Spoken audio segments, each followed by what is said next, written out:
What's good, guys? It's Joseph, and today I have one of my most highly requested tutorials. We're going to be learning how to do some wiggle effects with Sapphire Shake and After Effects. So let's go ahead and get started. It's going to be hopefully not too long today.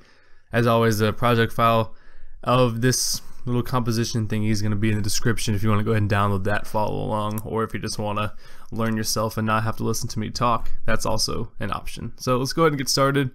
Pretty much I'm gonna start from scratch. Let's just pretend I don't have this here. It's pretty much unorganized as heck, so you can look at it if you want. It's in the description. So let's just start from right here. Let's say you have your clips synced up and everything, because I usually do my syncing before I start putting effects on stuff anyways. And by the way, Sapphire Shake is part of the Sapphire suite, and pretty much everybody I know has this. It's third-party plugin, but you know, by now you probably have found some way to download it. And if you don't, you can probably do that if you want to. I'm not gonna tell you how, but there are ways to get it, I've heard. So let's go ahead and get started.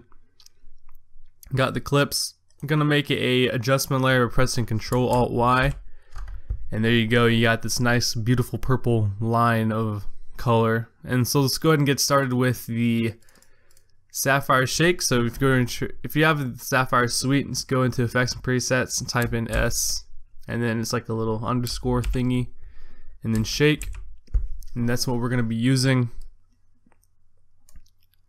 And then there's a bunch of things you can do with Sapphire Shake, and my thing's going to be frozen right now. You can play with all of these things. I'm just going to show you guys what I do personally with mine, and then you can do whatever you want when you play around. And I'm just going to show you like one. I'm not going to do like both shots. I'm just going to do this shot, show you guys what I do, and then go from there. So in the beginning, I put a keyframe for the amplitude, the frequency, and then do Z distance. And then if you go into X shake, do the X wave amp, and then same thing for the Y wave amp, and then go into tilt shake, and then do the tilt wave amp. Keyframe all of those. If you want, you can close those up. Probably won't need to open those up again. And then press U on your keyboard. You can see those keyframes. And then put the frequency, I would say anywhere from 1 to 3. Like you can do like a 1.5 if you want. That's 1.3. That would probably work too. I'm just going to do that for now. And you can see it's already starting to do something. And then for the amplitude, at the start, you always want to put it at 0. And then if you go like 4 or 5 frames ahead, whatever you want, or you can put it 1 frame ahead. I might just do 2 frames ahead. And then you can put it from like anywhere from 0.2 to 0.5. I'll do like a 0.25. Maybe I want like a not so much shake. If you wanted a 0.5, it would give you a little bit more.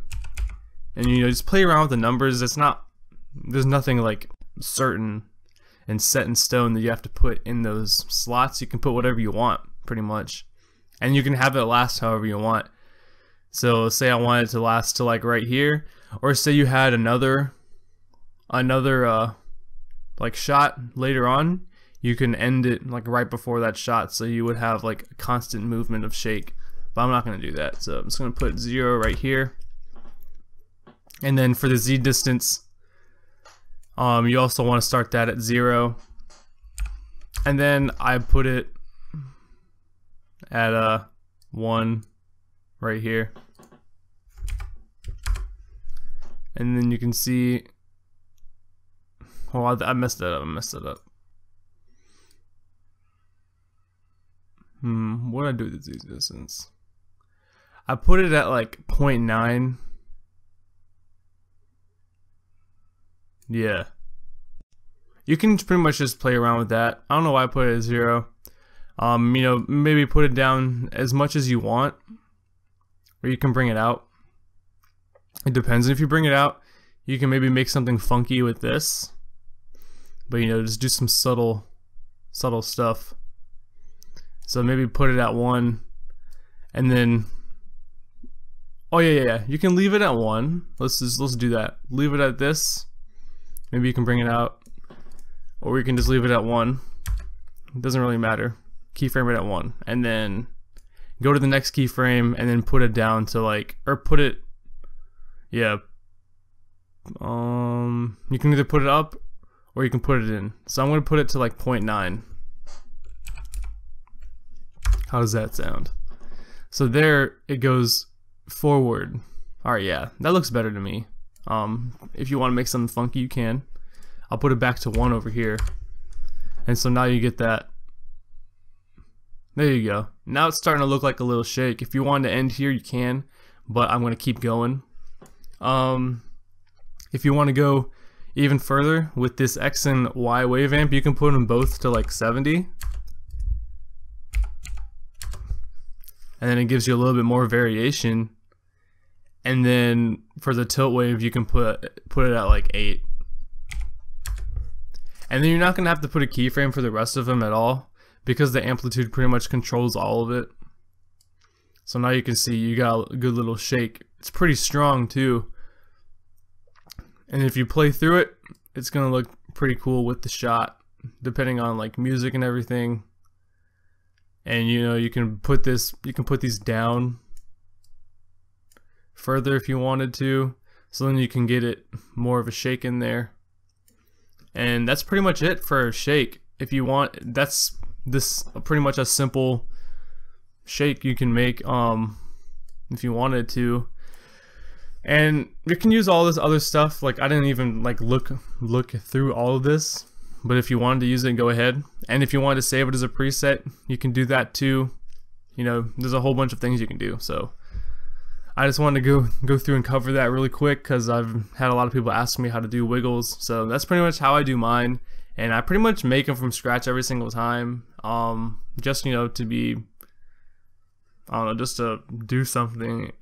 If you wanted to save it, you could, but I kind of want it to be like the same every single time. I wanted to make something different every single time I do it. That's pretty much why I do it, and I like taking the time to do that. Other than that, if you guys learned something, go ahead and comment down below if you have any questions, or my DMs are open on Twitter, and also my email's down in the description. Other than that, hope you guys have a great rest of the day. I'm out. Peace.